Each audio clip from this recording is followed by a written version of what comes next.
안전자산이고 뭐고 일단 상황이 안 좋으니까 현금으로 다 바꾸는 그런 분위기가 되었습니다. 급락장으로 좀 이어지게 되었다. 여러분 반갑습니다. 트레이더 원입니다. 시장이 굉장히 급락을 했습니다. 금도 마찬가지고 은도 마찬가지고 주말 동안에 금이랑 은 합쳐서 시총이 한 7조 달러 정도가 증발해 버렸다라고 나와 있습니다. 제가 전에도 좀 말씀을 드린 부분이지만 현물 시장에 정말 영향을 많이 주는 것이 바로 선물 시장입니다, 여러분들. 이번에 금이랑 은이랑 급락했던 이유 중에 하나로 선물 거래 시장에서 강제천산 물량이 좀 많이 나왔었는데 일단은 CME 그룹은요, 전 세계에서 제일 큰 파생상품 거래소입니다. 기관들이 많이 사용을 해요. 앞으로 계속 오를 수 있을 거라는 이 기대감 때문에 금이랑 은의 롱 포지션들이 엄청 많이 걸려 있었습니다. 근데 여러분들 CME 거래소 입장에서는 금이랑 은 시장이 너무 가열되었다. 그래서 이제 롱 포지션을 잡고 있던 투자자들에게 롱 포지션을 유지를 하려면 증거금을 더 내라. 요렇게 좀 공지를 했었습니다. 10배의 레버리지를 잡았다라고 이제 가정을 좀 해볼게요. 비트코인에 1억을 투자를 하고 싶은데 1000만 원으로 10배 레버리지를 잡으면 1억을 움직이는 거나 똑같다라고 보실 수가 있습니다. 그럼 그 1000만 원이 증거금으로 들어가게 되는데 CME 거래소에서 나온 발표가 뭐냐면은 1억을 움직이기 위해서 1000만 원을 증거금으로 넣었다라고 하면 1500만 원으로 증거금을 올려야 포지션이 유지가 된다. 이런 내용이라고 보시면 돼요. 근데 문제가 뭐냐면은 주말이었다라는 거예요, 여러분들. 자, 이렇게 CME 갭을 보시는 분들이 이렇게 계신데 요번에도 이제 갭이 이렇게 하나 생겼죠. 이 갭이 생기는 이유가 뭐냐면은 CME 거래소라는 데에서 주말에는 운영을 하지 않습니다. 근데 비트코인 시장 같은 경우에는 24시간 동안 돌아가기 때문에 만약에 CME 거래소에서 월요일부터 금요일까지만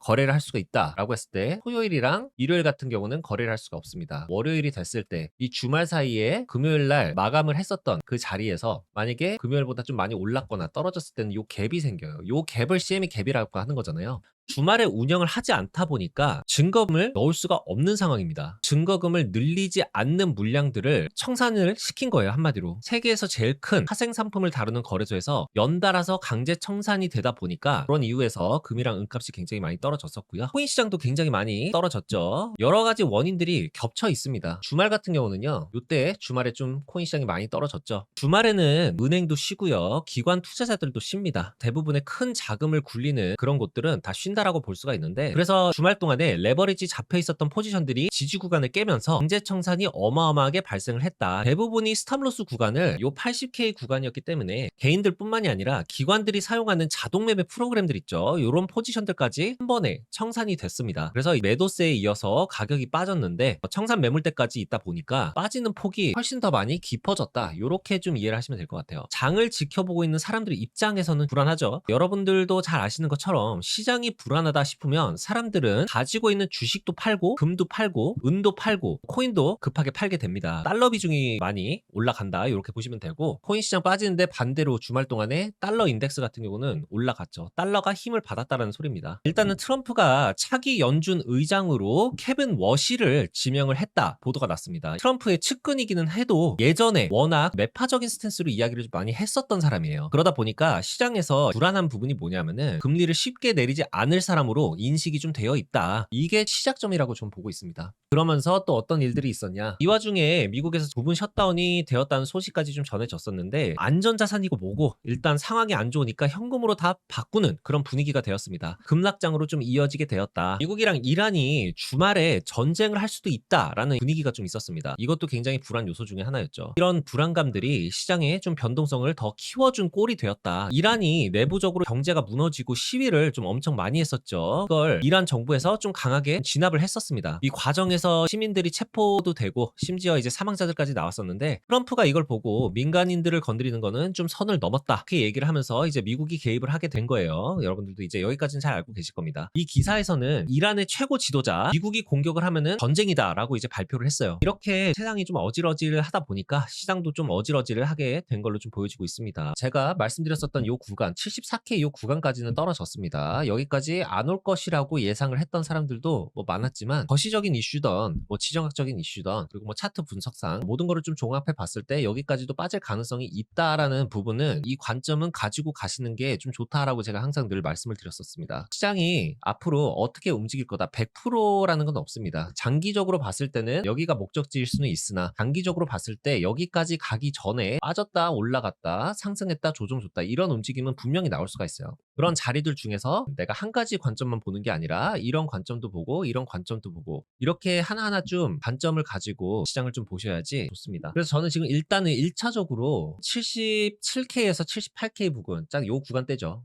요 구간대에서 지켜주는 것이 매우 중요할 거라고 보고 있습니다. 여기가 만약에 깨진다라고 하면은 지금 요 구간이에요. 74K에서 70K 구간. 요 구간이 이전 오더블럭 구간입니다. 한마디로 이제 기관들이 많이 물량들을 모아가는 그런 자리였다라고 이제 보실 수가 있는데, 만약에 이 자리마저도 깨진다라고 하면은 저는 최대 68에서 65K까지도 빠질 수 있다라고 저는 일단은 보고 있어요. 자, 여기를 보시면은 MBRB 차트도 일단 빠지고 있는 상황입니다. 그쵸? 제가 처음에 예상했었던 거는 이 구간대가 한 74K에서 70K 구간까지 빠지면은 얼추 여기까지 오겠다라고 이제 예상을 하고 있었는데, 68에서 65K까지 빠질 수 있다라고 가정을 한다면 이 구간대가 바로 코인 시장의 최대 저점이 될 수 있지 않을까라는 생각을 하고 있는 상황이에요. 물론 안 올 가능성도 있습니다만, 만약에 여기서 이대로 그냥 치고 올라가 준다라고 하면은 83K에서 85K 정도까지는 일단은 1차적으로 반등을 쳐줄 수 있다라고 이제 보고 있어요. 만약에 이 구간을 뚫어준다, 2차 구간으로는 90에서 92K 정도 봅니다. 이 구간을 만약에 뚫어준다라고 하면은